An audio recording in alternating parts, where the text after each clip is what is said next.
Well, Mary, I am so excited to have you on the podcast. Fellow St. George girl here. Yep. I'm Love so it. excited to be here. Thank you. So tell me a little bit about you. Like, are you married, have kids? Are you working? Are you in school? Like, tell us about you and then let's jump into your story.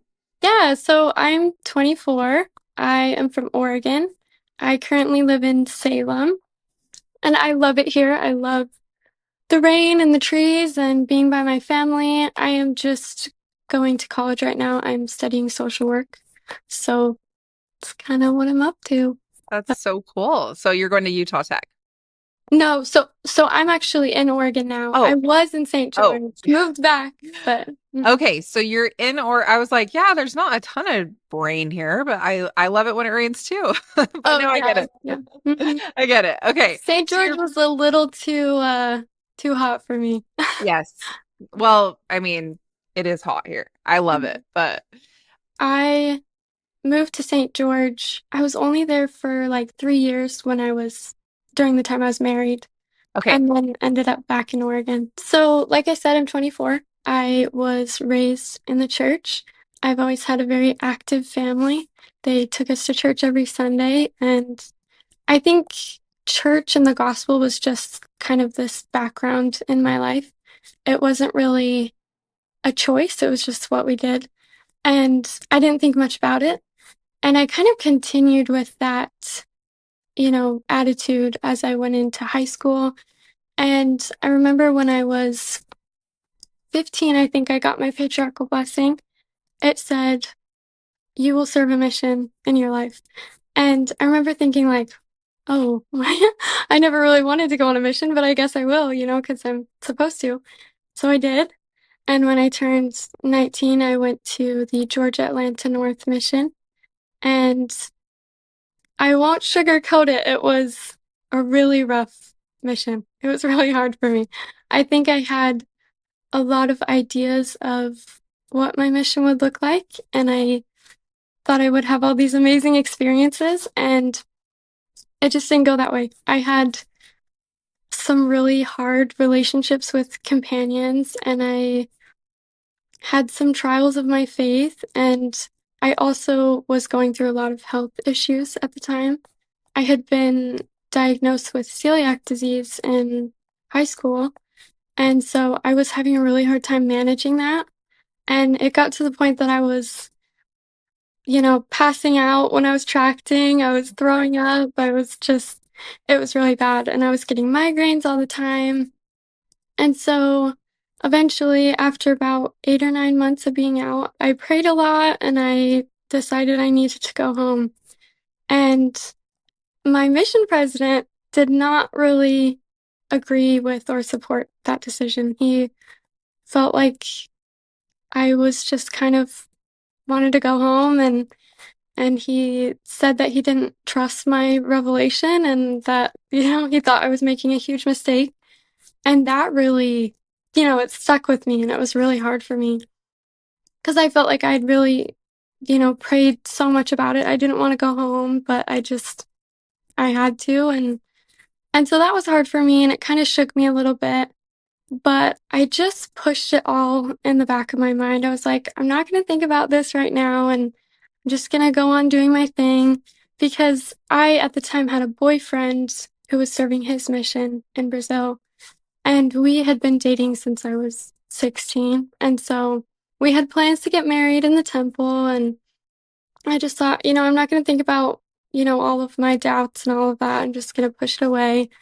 And that was around the time that COVID happened. And so he was sent home too early.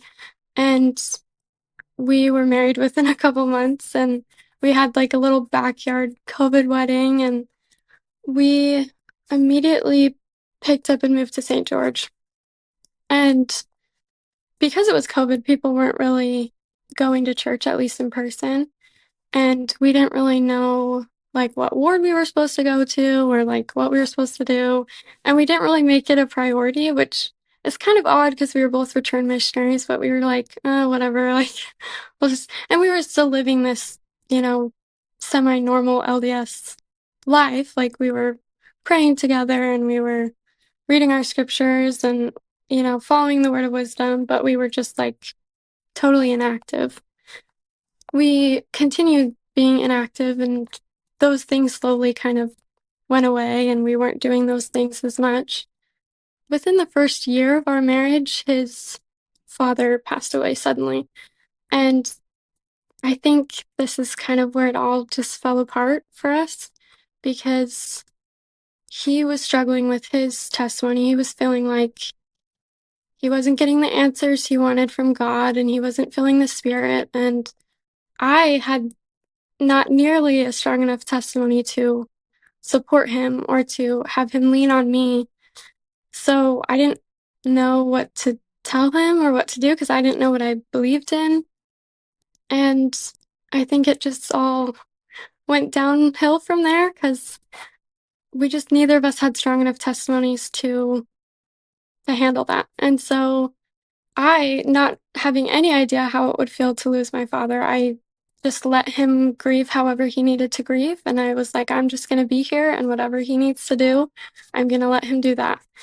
And so when he came to me and he said, hey, like, I want to go have some drinks with my friends, I was like, okay, like, I trust you. And I was a little bit worried about it, but I was like, he's going through something. And so the drinking became more regular. And then he asked me to join him in the drinking. And I felt no reason not to. I really was like, okay, why not? And then it was more drinking and more partying. And I think at the time, my parents were probably aware of, how I was falling away from the church. And, we were getting lots of tattoos and like going to bars. And Did you have any sort of feelings of like maybe guilt? What did you feel about your testimony? Like, where was that at? my husband and I had discussed like our feelings on the church, and I did bring up my doubts that came up on my mission and the things that didn't make sense to me. And he brought up his concerns, and it was kind of just this back and forth. We talked about it, but we didn't really like do much about it because we already weren't doing much about it. But it was like, oh, like, yeah, this is weird. And it wasn't necessarily this huge thing. It just kind of fell behind, it was just nothing. And I felt like the general guilt of I've been taught my whole life that these things are wrong and now I'm living this way. But it also felt kind of freeing. It was like, oh, I'm exploring and doing all these things and they're not that bad. And like I said, my parents were, I'm sure, aware and worried about me and were sending me texts. And What kind of things were they texting you? Because obviously you're an adult. it was always like, oh, here's a conference talk that I like, or Were you just like, I don't think I ever responded. I mean, I talked to my parents a lot, but when it was these things, I just brushed them aside. I was like, whatever. And actually, my dad had texted me one day a link and said, like, hey, this reminds me of you. You should give it a listen. And it said the Comeback Podcast, and it was an episode of yours. And I remember reading the title, and Ashley, I hate to say it, I rolled my eyes. I like audibly groaned. I was like, oh my gosh, like, what is this? Didn't click the link, did not listen to it, and just, pushed that aside. And then my mom at one point also sent me your podcast. And I don't know if they even knew that they were both sending me your podcast, but they were just sending me episodes. They love it. They listen to it all the time. And so they were like, out to Mary's mom and dad? shout out to my parents. They're your number one fans.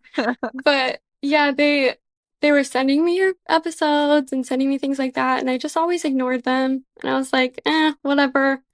I don't care to listen to that. And yeah, just like continuing this life and doing these things. And then at some point, the drinking turned into more drinking, and it was getting to a dangerous place in our marriage where we were just avoiding all of our problems. And he wanted to party way more than I wanted to party.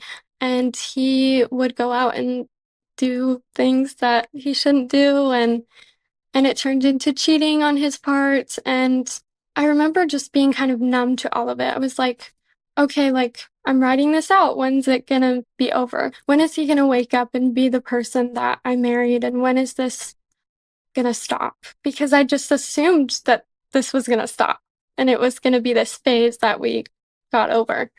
And I talked to him about it and I was like, when are we done? Because I felt like this has to end. And he told me he didn't want it to. And I was kind of shocked by that. He was like very much wanting to live a single person life. And I didn't want to follow him down that road. And so I left and we got divorced, which was really hard. And I moved in with my parents, which was really hard. Then I was faced with this totally new life where I was single, had no relationship with God, had no like direction. I was just kind of doing my thing. Still had no desire to come back to church. I was just, you know, doing my thing and I honestly didn't have any terrible experiences, like nothing horrible happened, but I just kind of I had no direction. I had no purpose. I didn't feel like I was going anywhere. And I remember my parents, I'm sure, were just suffering through watching me, live this way. And my mom finally confronted me like point blank. She's like, "Are you ever coming back? Is there any way you're coming back?" And I was like, "Mom, I wish I could tell you that I was coming back or that it's possible, but that wouldn't be honest. And if I did come back, it would not be genuine. It would just be to, please you. And I don't think that's fair to either of us. And it's not going to happen." And it broke my heart. And I'm sure it broke her heart too. But I really felt that way. I just thought there's no way that I'm going to get past all these roadblocks and all these questions and concerns that I have. And like I said, I had no direction in my life. I just felt like I was in this limbo and I didn't see any potential for myself. I was just doing the bare minimum in my life. And it was around this time that I met someone who has totally changed my life. And he's just some friend of my brother's who didn't even live in the same state, but we started FaceTiming and we just hit it off. And he had told me that he was preparing to serve a mission. And he was 23, and so he's a little old for the mission life. I was like, okay, like interesting choice, but you do your thing. And I kind of was bitter about missions in general. I just felt like mine was so difficult for me, and so I worry about people going on missions. And so I was like, okay, whatever. But we just started talking about gospel topics a lot more, and I saw he just had this confidence and this strength in his testimony that was so impressive to me. And I was like, I want that. Like, I want that surety and that confidence in my life because I didn't have that in any aspect of my life at that point. That's when I started asking him more questions, like, here's my concerns and here's all these things that I feel. I was like, I want to have a testimony. I want to be back in the church, but it's just like not possible for me. It's never going to happen. And that's when he shared with me the verse in Alma 32 that I'm trying to remember what it says. It says, like, if you so much as have a desire, then, let that desire grow in you, something along those lines. But that was huge for me. I was like, I think about that every day still, all these times that I feel like I don't have the answers, I don't have the confidence. What I do have is a desire, and I have a strong desire to have a testimony and to have faith and to be more like Christ. And so I can fall back on that and know that I have that desire. And so that was really helpful for me. I think it was also this time that I was on a lot of social media and I felt like I was getting this flood of like ex-Mormon anti. And I don't know why, because I wasn't seeking any of it out, but I really felt like it was like Satan being like, wait, don't have a testimony. Look at all this stuff. And there was all these people talking about leaving the church. There was so much content about leaving the church. And I remember thinking, why isn't there any content about coming back to the church or trying to come back? And I was like, wait a second, that's familiar. I'm pretty sure there was a podcast about that. And so I went back to my messages with my dad where he sent me an episode, and I clicked the link and I listened to an episode and another episode and another episode, and I was hooked. I was listening to it every day and multiple times a day and the same ones over and over again. And it was just like exactly what I needed. It was like this, hey, there's other real normal people who have gone through the same thing and they have come back and they're strong and they're wise and I felt like maybe I was seemed naive if I came back like I was just falling back on my childhood or but you see these people and these examples of people who have gone through real life trials and have come back, and it was just like nourishing this seed of hope in me. And so I listened to it all the time and it really helped me.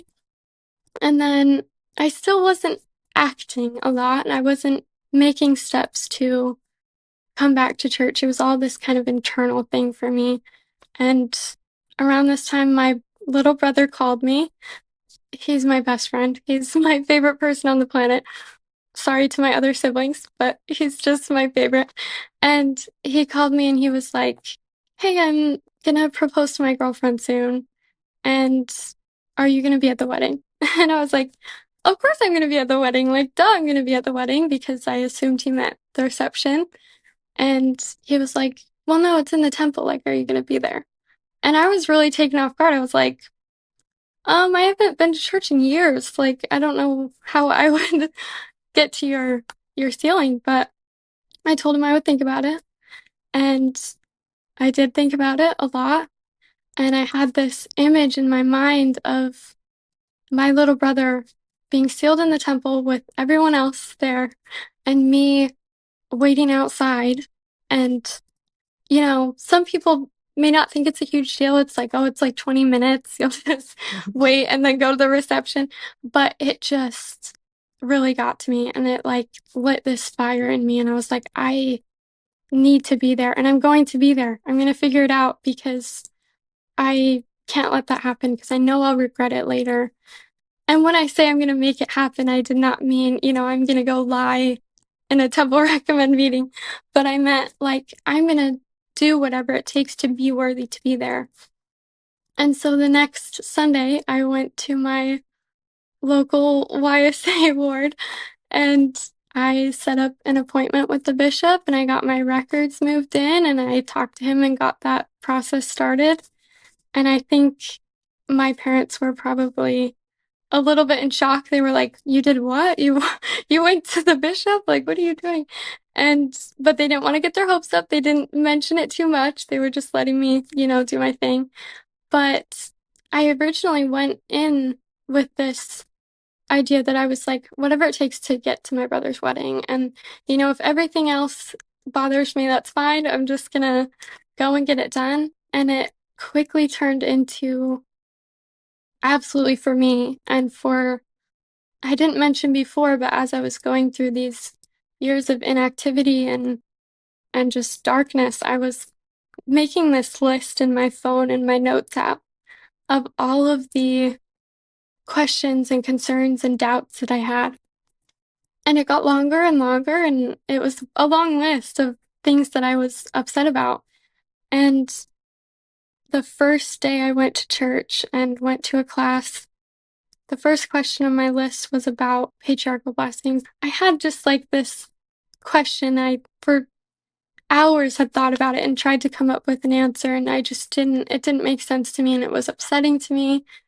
And the first class, this girl spoke about patriarchal blessings, and within 10 minutes, she had bore her testimony and explained in a way that I'd never thought of. And it was just this clear, simple answer for me. And I crossed that question off. And it continued that way. Every week I went to church, there was another question crossed off. And to me, that was just this huge testament that God knew me and he knew my concerns and he was waiting for my effort. It's like, you give me effort, I'll give you answers, I'll give you, clarity.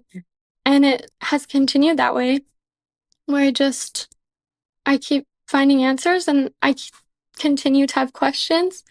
I'm in this, growth process, and I have a stronger testimony than I've ever had.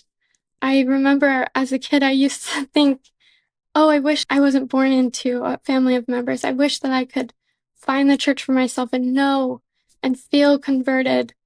And that's exactly how I feel. I feel like I've had this complete conversion. I've never felt so strongly about the church. And I don't, it's been an amazing experience.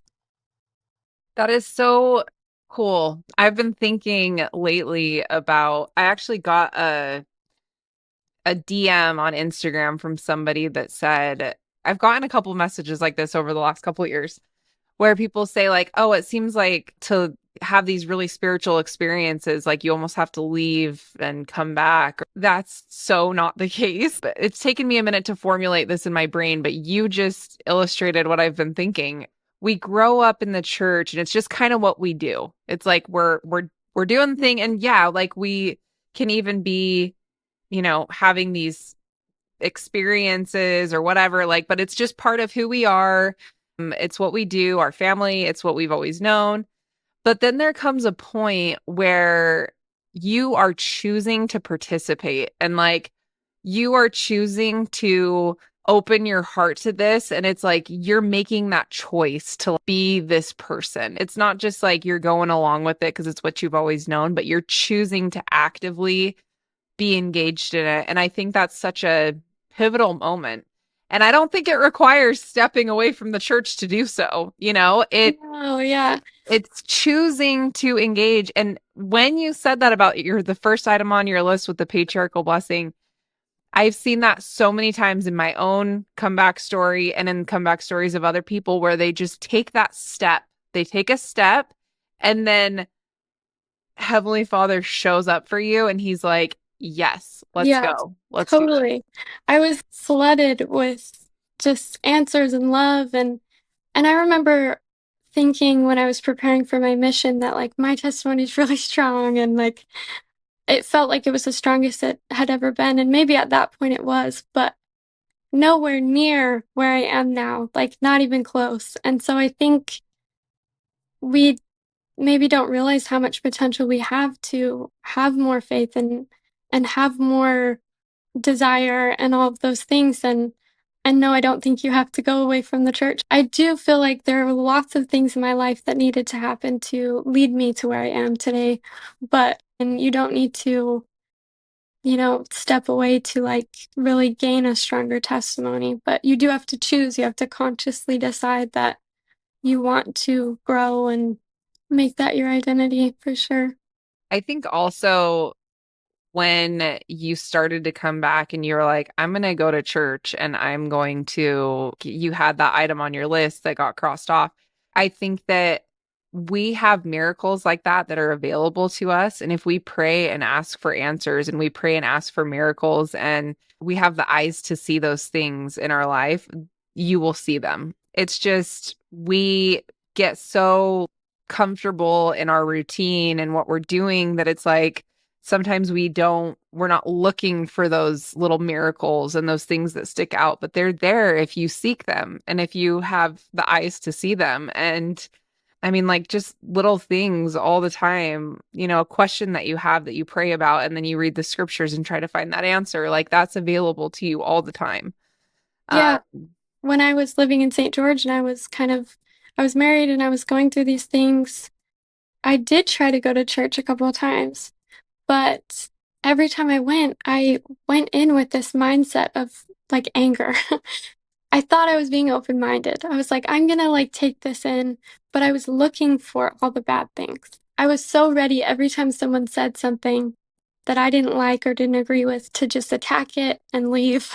And I realized that I can go to church and people might say things that I disagree with, and they might say things that I hate even, but I will just push that aside. And then I can, in the same, 5 minutes, come up with something that was so touching to me. And I would have missed that if I focused on the thing that bothered me.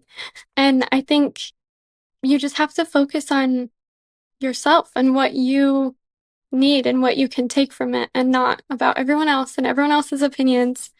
And that's been huge for me with going back to church is just like not getting caught up in any of the things that are confusing or, just going with the things that I know and the desire that I have and building on that.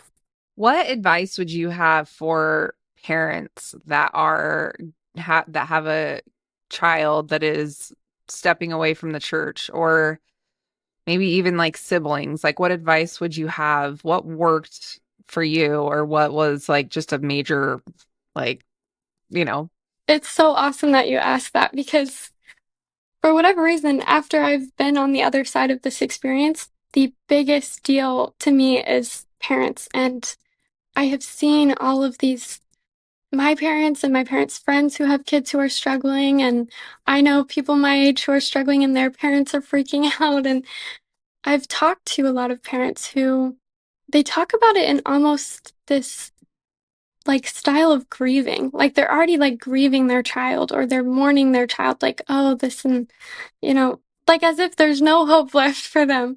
And I want to just shake them and be like, hey, don't give up on them. And it's not too late. And they're not too far gone. There's no too far gone.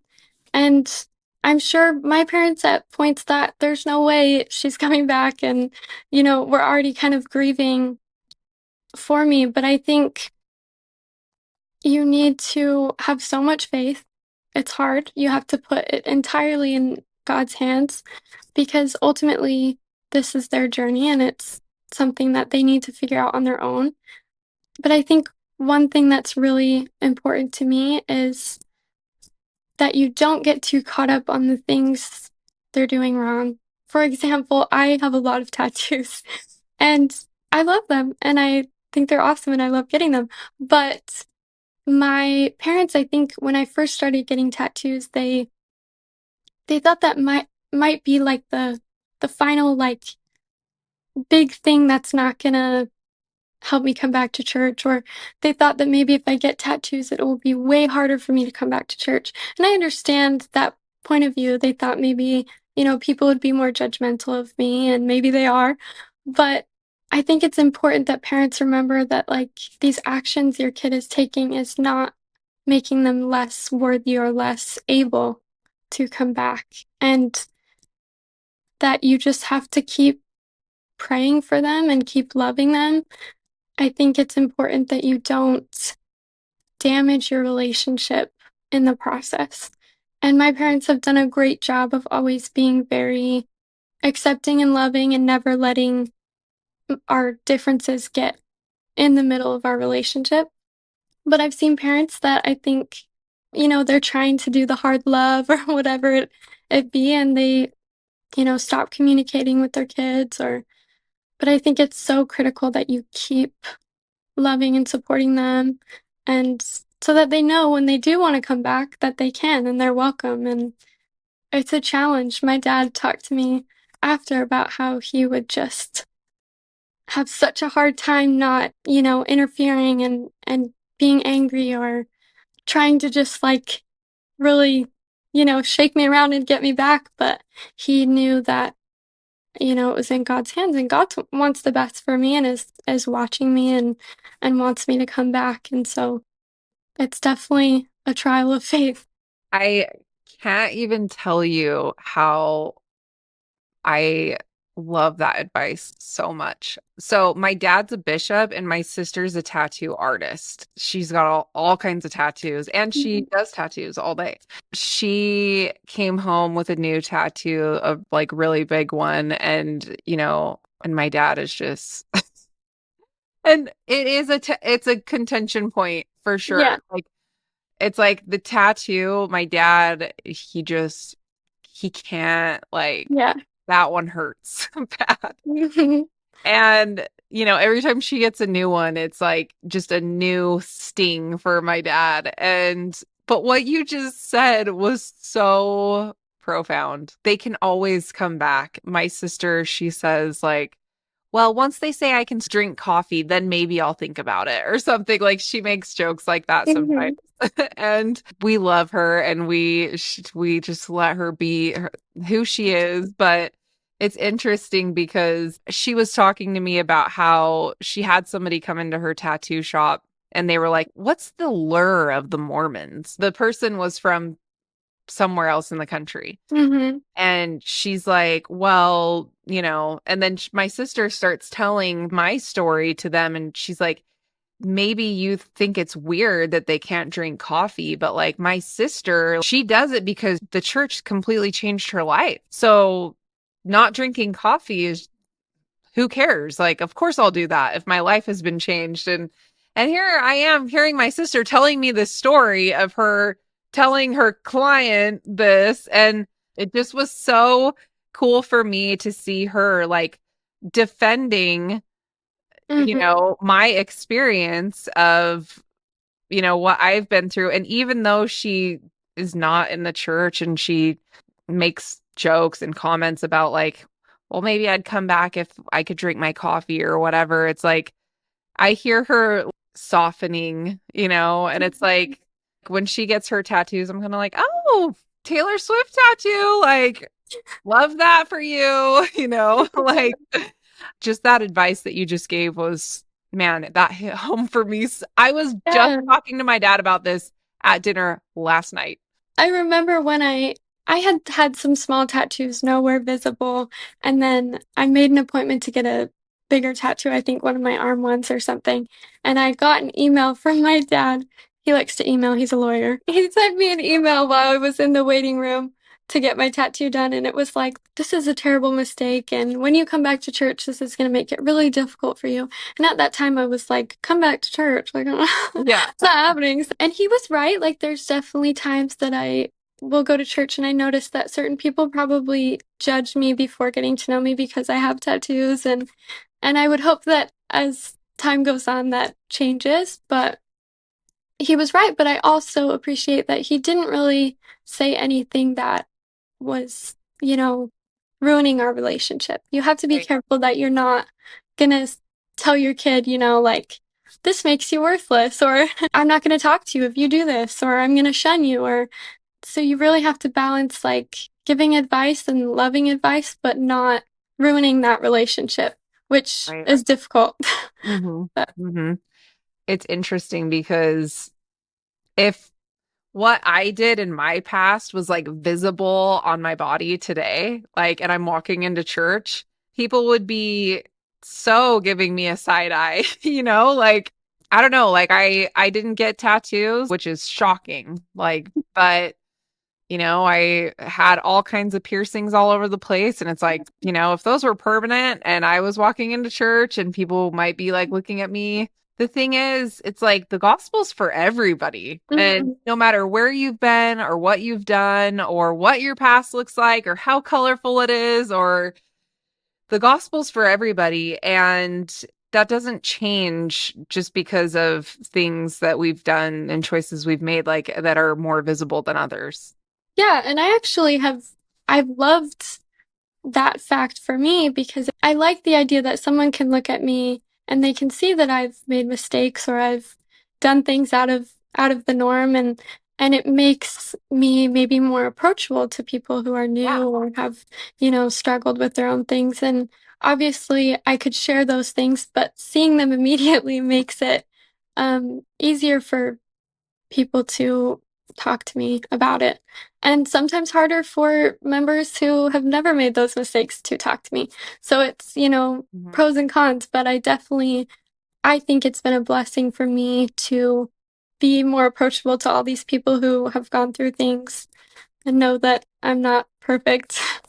My favorite thing to say, God works all things to the good of those who love him. Our mistakes, all things to the good of those who love him. And I agree with you. It's like if somebody, maybe having your tattoos makes somebody feel more comfortable when they walk into church. Exactly. Yeah. Like you just never know how God can work like something we did in the past for our good in the future. And like with my past, like the mistakes I made, I would not want to make those mistakes again because Mhm. they did a lot of damage to my life, and I had to go through a lot of really, really hard things because of what I did. But God has the ability to work those things to the good. And Absolutely. it's so beautiful to see how he can do that. Hmm.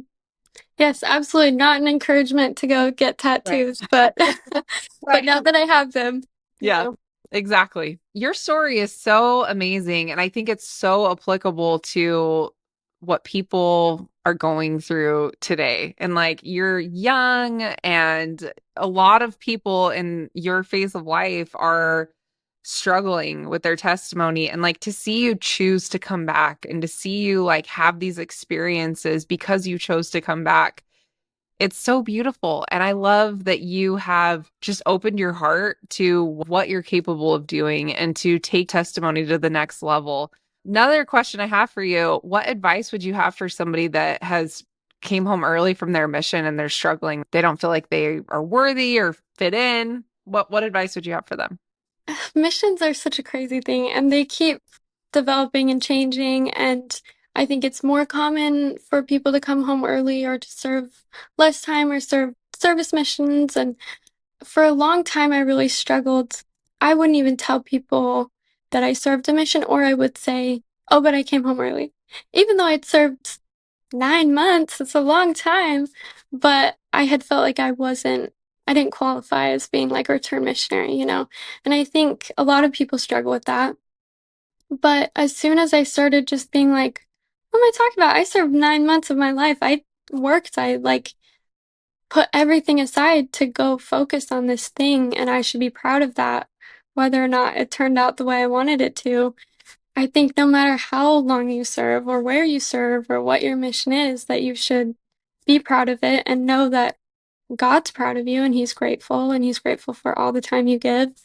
And yeah, I think it's important that you're proud of yourself no matter what. You know, I've known people who go to the MTC for a week and then they go home, and I still think they probably learned so much in that week and that was so helpful and valuable. And you should be proud of whatever you put out there. This was also a topic at our dinner table last night. And my husband, he got sent home from his mission after a year.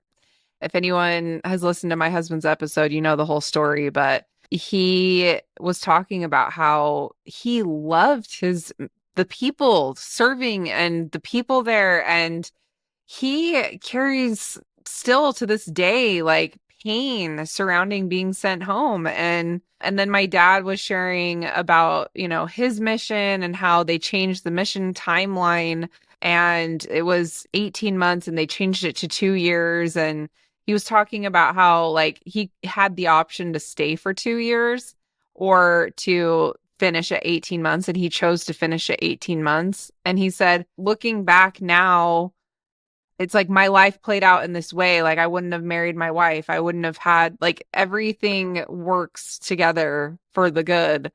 It's like my husband, even though he carries these hard feelings of like, man, I didn't finish my mission. It's like his mission today is like, I got to brag about my husband for just a quick second. We teach Sunday school to the like 17-year-olds. I have never seen a Sunday school teacher like my husband in my entire life. He is so incredible the way he relates with these kids and the way that he teaches. Like, we'll be talking about the come follow me, and he'll be telling these stories about what's going on in the Book of Mormon. And I'm like, I didn't even catch that. Like, I didn't even like realize that was what was going on here. And the way that you're like painting this picture is blowing my mind. That's And awesome. he is like, I see his mission now with these kids and how he is, it blows my mind how I had no idea.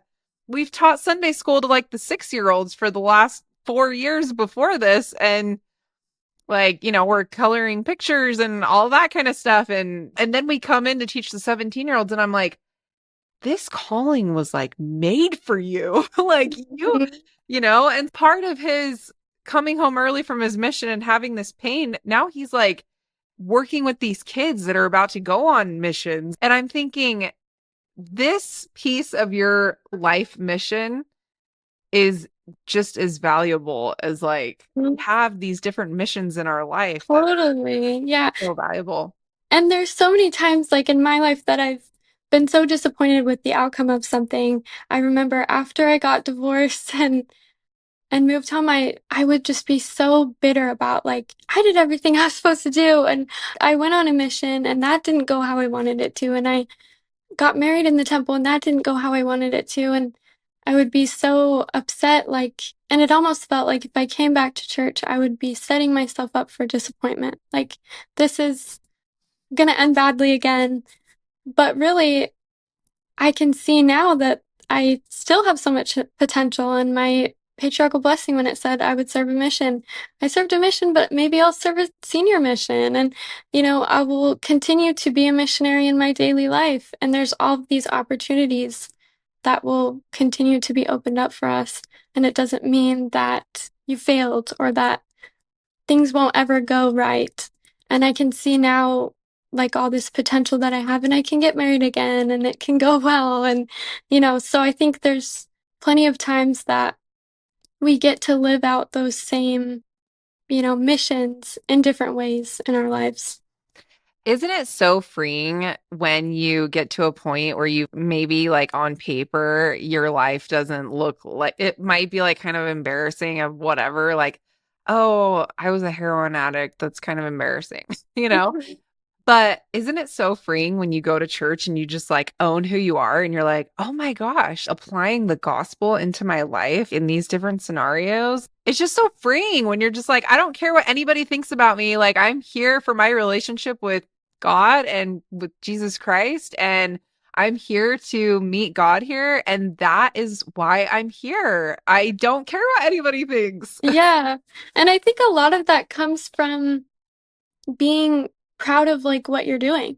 I did not feel good about myself the whole time that I'm living this, life of doing whatever I was doing and no relationship with God. I didn't feel proud of anything I was doing. And as much as I was free and I was having fun, I was not really proud of myself. And now I can, pursue this relationship with Christ and I can be involved in the gospel and I feel so proud of myself and I know that I'm going in the right direction. So all of the other stuff doesn't matter. I'm like, oh, I made all these mistakes and I'm not doing that anymore and I'm doing better now. And it's very freeing. I love that so much. So, did you go to your brother's wedding? So he has not gotten married yet. They're engaged and they're, planning a lot. But I can go now and I'm worthy to go and I know I'll be able to be there. So I'm very excited about that. That is so cool. I love that so much. Well, is there anything else you want to leave listeners with before we wrap up? I think the biggest thing is just to all parents or siblings or whoever has a loved one that's struggling, just don't give up hope and keep praying for them. Even if that's all you're doing, just keep praying and don't give up. It's perfect. Well, Mary, you're so inspiring. And I'm just so happy that you came on the podcast. And it's such a full circle moment. Your parents sending you the podcast, and now here you are on the podcast sharing your story. And it's really full circle for me and for you too, I'm sure, and for your parents. So, Yeah, it's awesome. Thank you so much for the doing this podcast. It's huge. It's so helpful to so many people. well, thank you so much. Thank you.